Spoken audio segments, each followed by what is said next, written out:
The bag was a navy blue duffel from LL Bean that I had bought 7 years earlier for a weekend trip to the Smoky Mountains and never unpacked properly after.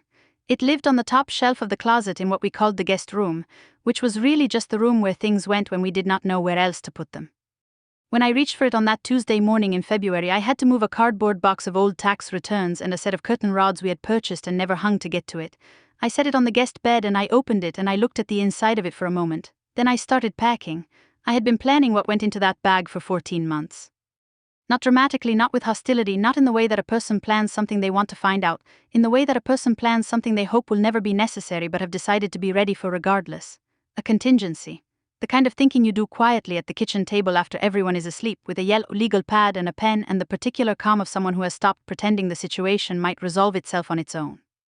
What was in that bag when I walked out of the house on Belmead Drive on a Tuesday morning in February was the following: my social security card and my passport, the deed to a property in Macon, Georgia that was in my name alone, purchased 18 months earlier with money from an inheritance I had not disclosed to my husband's family, the statements from an Ally Bank savings account I had opened in my name alone which held $41,000. A USB drive containing scanned copies of every financial document I had been quietly compiling for over a year: bank statements, tax returns, property records, a valuation from a real estate appraiser, and a spreadsheet I had maintained weekly for 13 months tracking every marital asset I could document. My grandmother's ring, which had been left to me specifically by name and which I had kept in a safety deposit box at Regions Bank, rather than in the jewelry box in the bedroom where my mother-in-law had, on 3 occasions I was aware of, gone through my things. And a manila envelope containing a signed retainer agreement with a family law attorney named Rachel Osei-Mensah, whose office was on the 14th floor of a building on Peachtree Road in Atlanta, and who had agreed after our second consultation that my preparation was the most thorough she had seen from a prospective client who had not yet filed anything. The LL Bean duffel weighs approximately 42 pounds when packed the way I packed it that morning. I carried it down the stairs of the house on Belmead Drive, past the family portrait in the hallway that my mother-in-law Patricia had commissioned for Christmas the year before, past the kitchen where my husband Garrett was standing with a cup of coffee not looking at me, and out the front door into a February morning that was cold and flat and entirely indifferent to what I was doing. My name is Lenora. I am 39 years old. I am a licensed CPA with a practice I have been building for 6 years, and I grew up in Macon, Georgia, the second of 2 daughters, born to a father who owned a small electrical contracting business, and a mother who kept the books for it on a software called QuickBooks that she had taught herself from the manual when the business got too large to manage by hand. My mother's ability with numbers was not celebrated in our household as a gift or an accomplishment. It was treated as a utility, the way a reliable car is a utility essential taken for granted and not the subject of particular appreciation. I absorbed from that dynamic, without being taught it explicitly, 2 things: that financial competence is power and that the people who do not recognize it as such are the most vulnerable to it. I met Garrett Hollies in 2015 at a professional conference in Savannah. He was 31, worked in commercial lending at a regional bank, and had the kind of easy confidence that comes from growing up in a family where confidence was the default setting rather than something that had to be earned. He was attractive and he was funny and he was genuinely interested in me in the way that attentive men are interesting to women who are not always accustomed to being paid close attention. We dated for 18 months. I liked him. I want to say that clearly because the story I am going to tell you is not the story of a woman who was deceived from the beginning.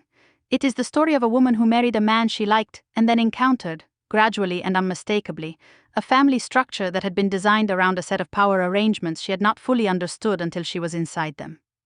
The Hollies family lived in Fayetteville, Georgia. Patricia and Donald Hollies, their son Garrett, and his younger sister Mackenzie, who was 26 and lived with her parents in the manner of someone whose departure had never been seriously expected. Donald Hollies was retired, had made a reasonable living in insurance sales, and deferred to Patricia on everything domestic and many things financial. Patricia Hollies was 63 years old, had not worked outside the home since Garrett was born, and ran the family's social and financial arrangements with the precision of someone who understood that information was leverage and managed accordingly. She knew who had borrowed money from whom, who owed what, who had been helped and by how much and under what conditions. She kept this information the way a bank keeps collateral, accessible only to her, deployable when needed, its existence a standing reminder of the obligations it represented. Garrett and I married in September of 2016. The wedding was at a venue in Savannah, 72 guests, a ceremony that lasted 40 minutes because I had given the pastor specific guidance about length and he had followed it. My mother sat in the front row in a gold dress she had bought at Dillard's, and she looked at me with the expression she has when she is deciding whether to say something and deciding against it. I would understand later what she had decided not to say. The first year of the marriage was, in the ways that are real, fine. Garrett and I had compatible habits and a workable domestic rhythm, and I was occupied with the early stages of building my CPA practice, which required the kind of sustained, focused energy that leaves little room for noticing the things you would otherwise notice. We rented a house in Smyrna. I worked long hours during tax season and shorter hours during the rest of the year. Garrett commuted to his bank in Buckhead. We had dinner most evenings, and we were, if not in every moment happy, at least functional in the way that two people who respect each other and have organized their daily lives competently can be functional. I want to describe the domestic texture of that first year because it matters to understanding how the second year felt by contrast. We had a small house in Smyrna with a kitchen I liked and a backyard where I put a container garden that produced more tomatoes than two people could eat. Garrett mowed on Saturdays.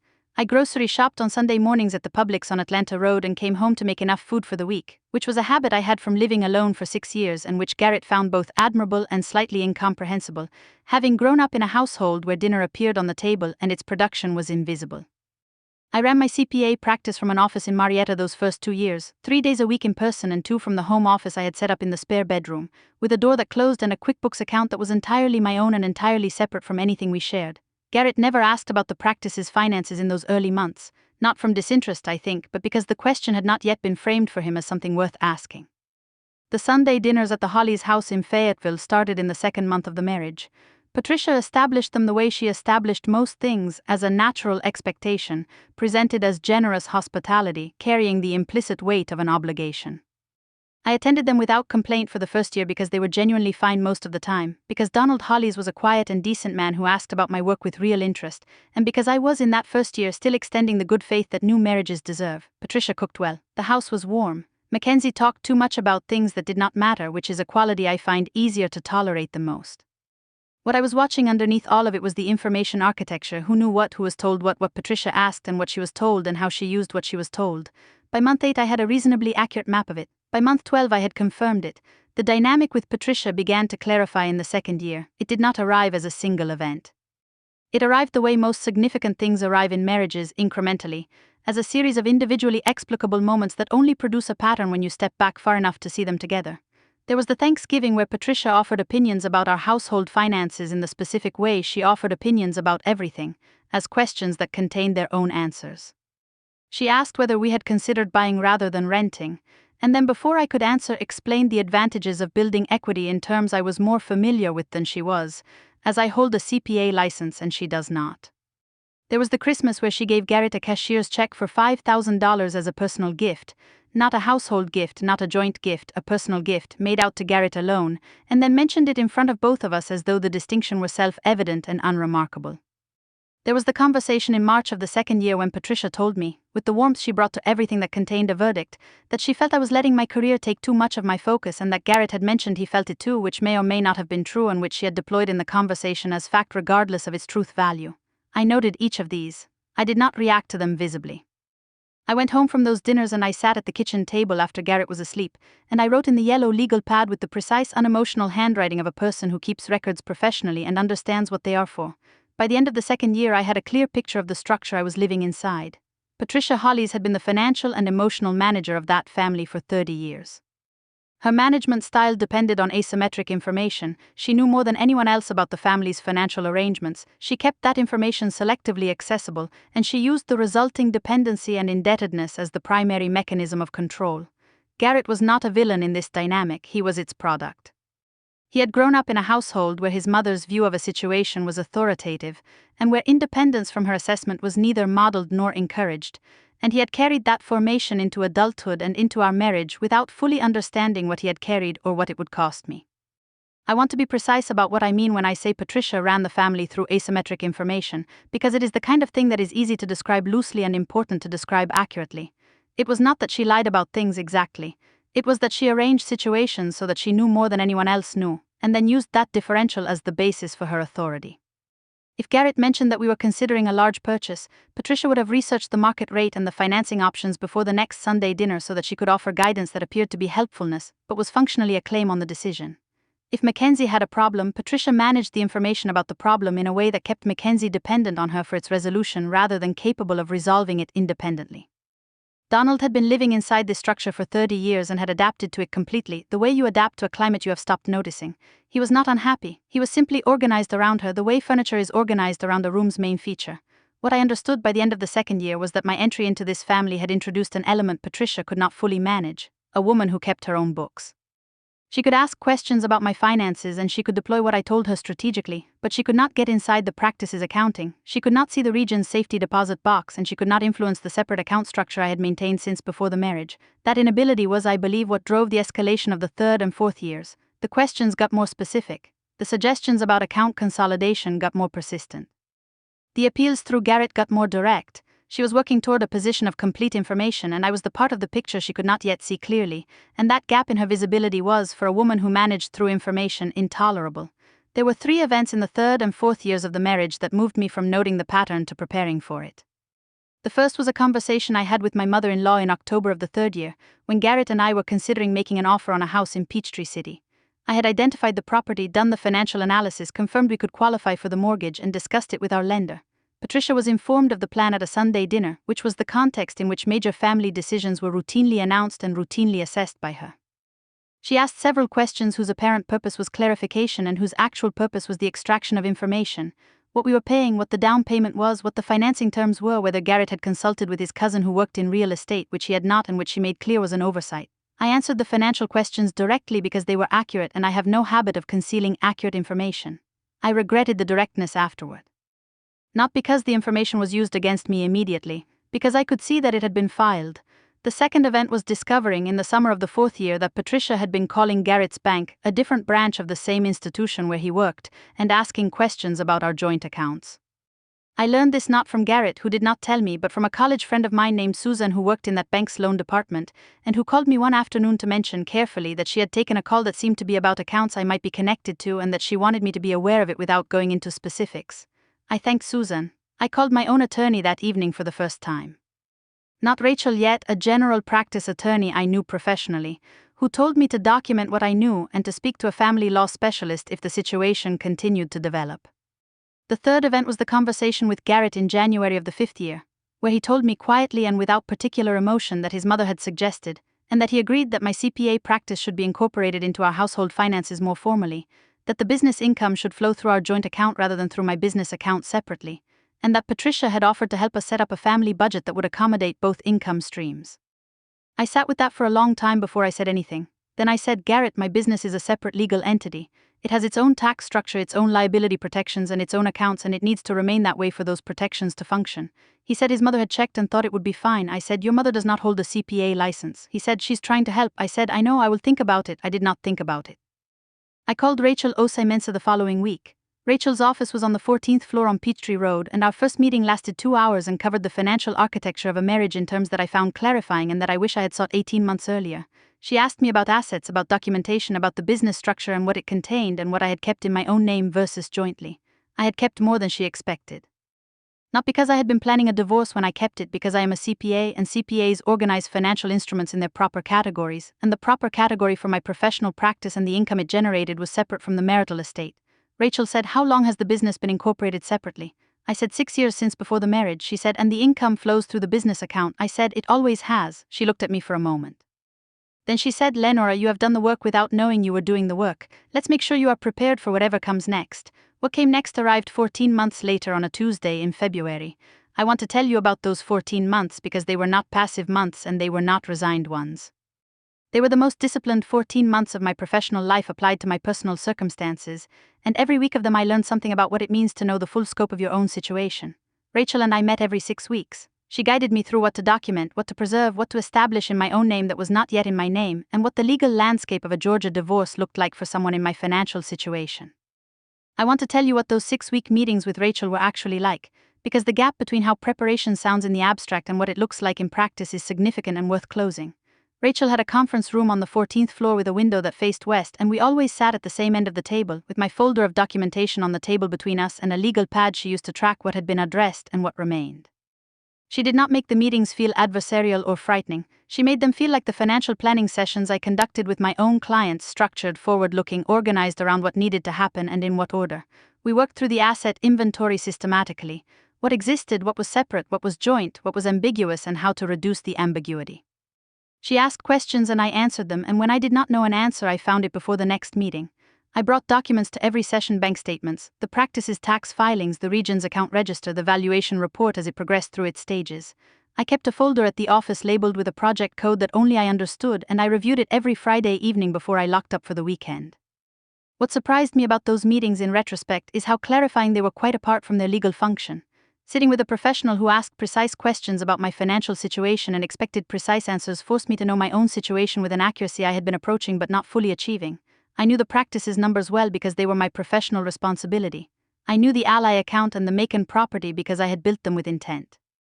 What Rachel pushed me on was the joint picture, the marital estate as a whole, what I had contributed to it, what Garrett had contributed, what had changed over the years and when, and how each of those changes was documented. That exercise, repeated 6 weekly across 14 months, produced a map of the marriage's financial history that was more complete and more precisely sourced than anything I had held in my head while living inside it. It was an education in my own circumstances, conducted by a professional who had seen enough marriages end to know which details matter and which ones feel like they matter and don't. I commissioned an appraisal of my practice through a CPA firm valuation service in Atlanta. They used a combination of the income approach and the market approach to arrive at a figure that I will not state specifically, but that was, by any reasonable measure, the most significant asset in the marriage. I purchased the property in Macon, a 3-bedroom house on a quiet street in a neighborhood I had grown up near with a reliable rental tenant already in place, using the inheritance from my grandmother that had come to me a year after my grandfather's death and that I had not deposited into any joint account, because Rachel had been clear that inherited funds maintained in a separate account do not lose their separate property character under Georgia law. I opened the Ally Bank savings account and I built it systematically over 14 months, moving money from my business account in the amounts and at the intervals that were consistent with my normal compensation practices, so that the transfer pattern would be unremarkable if reviewed. I am not describing concealment. I am describing a business owner paying herself from her business in a manner that is documented, taxed appropriately, and entirely normal. The fact that the money accumulated in an account Patricia did not know about is not deception. It is financial autonomy, which is a thing I had a right to and which I had learned from watching my mother's competence go unappreciated for 23 years to protect before it needed protecting. I kept the region's safety deposit box where my grandmother's ring had lived since I was given it. I added documents to it over those 14 months, the property deed, the Ally statements printed quarterly, the valuation report, a personal document I had written for myself, dated and signed, describing the events of the preceding 4 years in the sequential and unemotional language of a professional record rather than a personal grievance, not for anyone else, for me, because the accurate record of a thing maintained in your own hand is the most honest accounting available. Garrett and I had a conversation in January, the 5th year's January, that I had been expecting and for which I was prepared. Patricia had begun pushing more directly on the question of the business accounts, and Garrett had begun for the first time to frame her wishes as his own wishes, which was the signal Rachel and I had discussed as the point at which the situation would need to move. He said he felt I was not being a full partner in the financial life of the marriage. I asked him what he meant by that. He said his mother felt, and he agreed, that my keeping separate accounts for the business created a kind of distance in our financial relationship. I said, Garrett, the business accounts are legally required to be separate.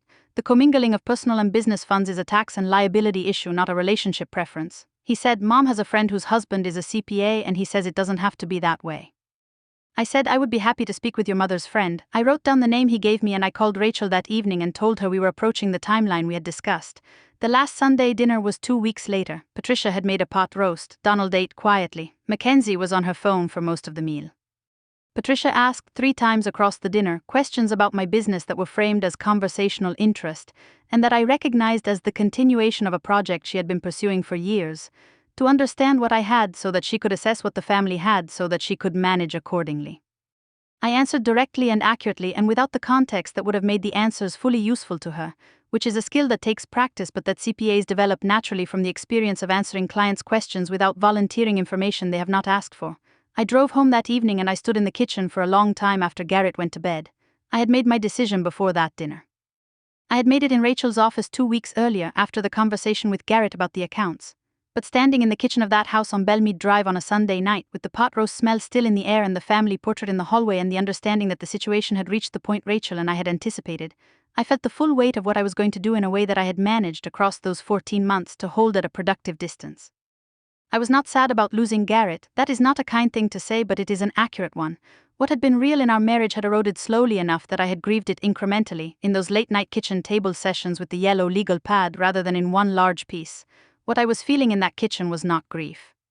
It was the specific gravity of a decision that has been made and is about to be executed, and the particular solemnity of knowing that the life you have been living is ending and the life you have been preparing for is beginning. I stayed in my mother's house in Macon for 3 weeks after I left Belmead Drive. I had not planned to stay that long. I had thought a week, maybe 10 days, before I found an apartment in Atlanta and began the transition back to my own daily life. What I had not accounted for was the particular exhaustion that follows not the dramatic event, but the long-sustained preparation for it. I had been running 2 tracks simultaneously for 14 months. The ordinary life of the marriage, the Sunday dinners and the client work and the Tuesday evenings on Belmead Drive, and the parallel track of documentation and legal consultation and financial preparation, conducted quietly and without anyone's knowledge, requiring the specific energy of a person who maintains 2 accurate pictures of the same situation at the same time.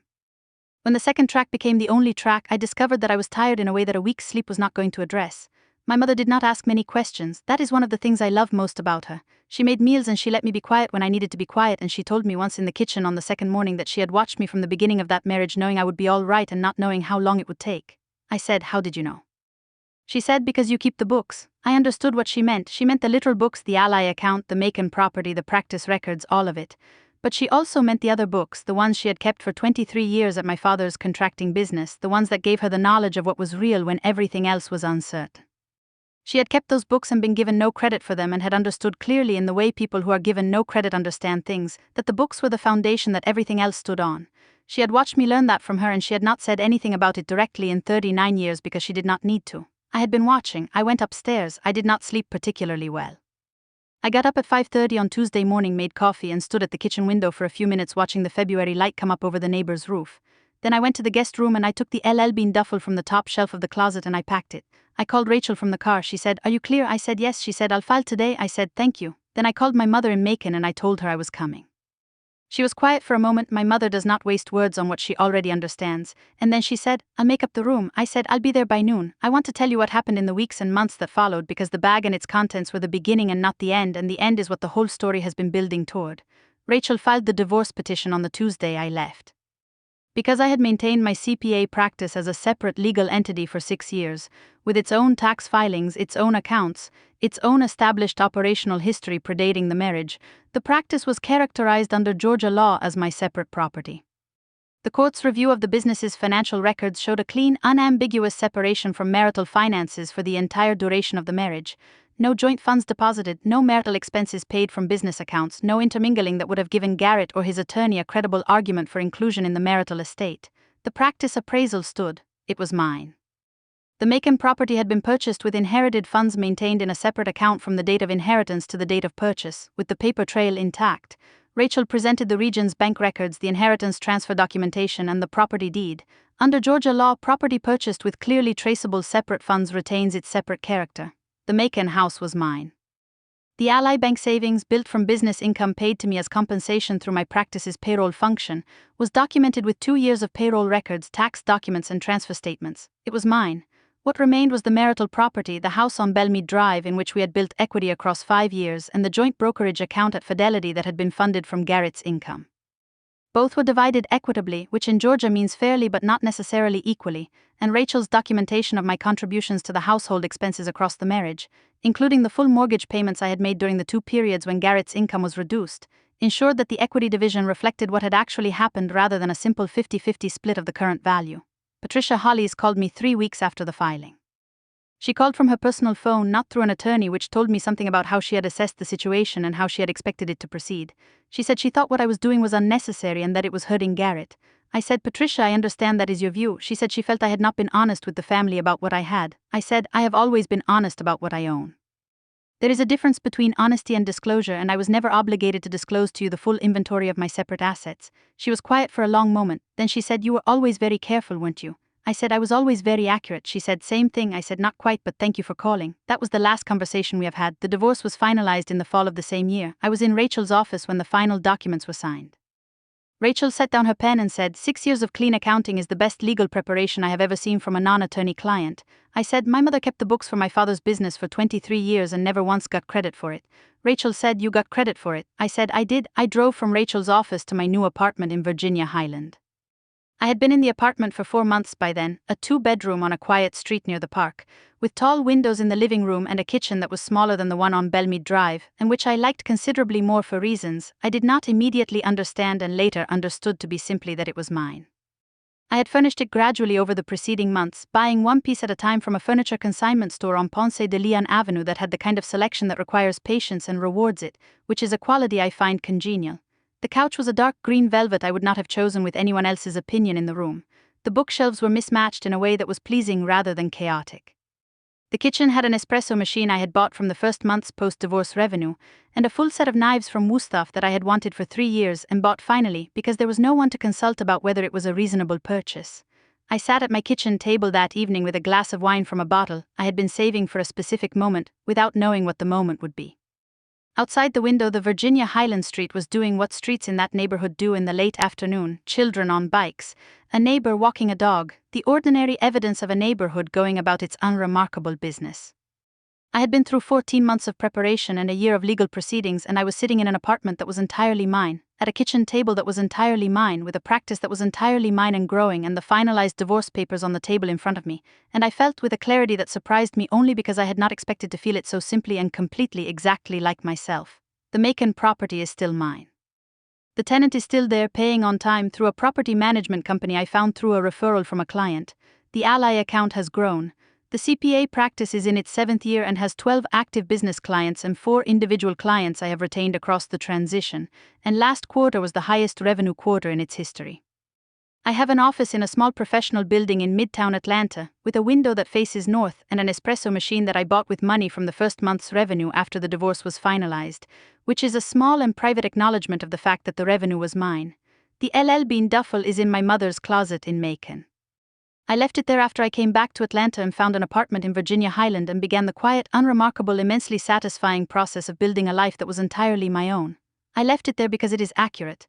It is the true record of a Tuesday morning when someone thought I was leaving with nothing, and what I was actually carrying was everything I had spent 14 months making sure could not be taken from me. I want to tell you 4 things I learned from this because they are the things I would have told myself at the beginning of that 3rd year, when I was sitting at the kitchen table at midnight with the yellow legal pad and beginning to understand what I was inside. The first thing is about the difference between marital property and separate property, and I want to say it as plainly as I can because it is the most practically useful thing in this entire story. Not all assets in a marriage are marital assets. Assets you own before the marriage, assets you inherited and maintained in separate accounts, and assets that are clearly and documentably distinct from marital finances can retain their separate character even after years of marriage if you maintain the documentation. If you commingle inherited funds with joint accounts, they may lose that protection. If you run business income through joint accounts, the business may lose its separate character. The protection is not automatic, it requires maintenance. It requires the kind of attention my mother gave to the books of my father's contracting business, without recognition and without interruption, because accurate records of what is yours are the only defense that works when something threatens what is yours. The second thing is about people who ask questions as a form of intelligence gathering. Patricia Holly spent 4 years asking me questions about my finances in the guise of family interest and practical helpfulness. I recognized it for what it was and answered accurately and without volunteering context that would have been useful to her. That restraint was not dishonesty. It was the professional discipline of a person who understands that disclosure and honesty are not synonyms. You can be completely honest while choosing what to share and what to reserve. If someone in your life, family, a spouse's family, a business partner, asks questions about your financial situation with a regularity and specificity that exceeds what genuine family interest would explain, pay attention to the pattern. You do not have to accuse anyone of anything. You simply adjust what you offer without adjusting what you know. The third thing is about the moment you decide to prepare rather than hope. I spent the first 2 years of those difficulties hoping the situation would resolve, that Patricia's engagement would diminish, that Garrett would find his own footing independent of her influence, that the marriage would move into a phase where the family dynamics would settle. I am not embarrassed that I hoped for those things. Hope is not foolishness. But at a certain point, continued hope in the face of continued evidence becomes a form of denial, and denial is expensive in ways that cannot be calculated until the moment when the calculation becomes necessary. The moment I called a family law attorney was the moment I stopped paying the cost of that denial. The 14 months of preparation that followed were not the most comfortable 14 months of my life, they were the most honest ones. And the fourth thing is the one I learned from watching my mother most of all. Financial competence is not just professional skill, it is the practical architecture of self-determination. My mother kept the books for my father's business with the same precision she kept the family's finances, and the effect of that competence was that she always knew with perfect accuracy what was real. Not what was hoped for, not what was presented, not what was convenient to believe, what was real. That knowledge gave her a quality of steadiness that I recognized as a child without having words for it. It was not happiness exactly, and it was not confidence in the abstract. It was the specific groundedness of a person who knows exactly where she stands and cannot be moved by someone else's characterization of her situation because her own accounting is too precise to be displaced. Know your own numbers, all of them. The value of every asset, the structure of every account, the character of every instrument you hold, not because you are expecting something to go wrong. Because knowing your own numbers is the clearest possible expression of respect for your own life, and because the person who knows their own numbers with precision is the person who leaves with one bag and takes everything with them. I think about my mother a great deal these days. I think about the 23 years she kept the books for my father's contracting business, the Monday mornings at the kitchen table with the QuickBooks manual she had taught herself, the year-end tax files she organized in the same manila folders in the same filing cabinet for 2 decades, the precision she brought to the record of something that was not technically hers and that she treated with the same care she would have given something that was. She never received recognition for that work in the way it deserved. She received recognition in the way that essential, unglamorous, foundational work tends to receive recognition in households where it is taken for granted, which is to say she did not receive it at all. What she received instead is what she gave me, which is the understanding that the books matter and that the person who keeps them accurately without drama and without interruption, regardless of whether anyone is watching or grateful, is the person who knows what is real when everything else is uncertain. I know what is real. I know the value of every asset I hold, the structure of every account, the character of every instrument. I know what is mine and I know how to document it and I know what it is worth. That knowledge did not come from a crisis. It came from a kitchen table in Macon, Georgia, from a woman with a manual and a filing cabinet and 39 years of patience who raised a daughter who was paying attention. The bag weighs 42 pounds. I packed it in 11 minutes. Everything in it is mine and it always was.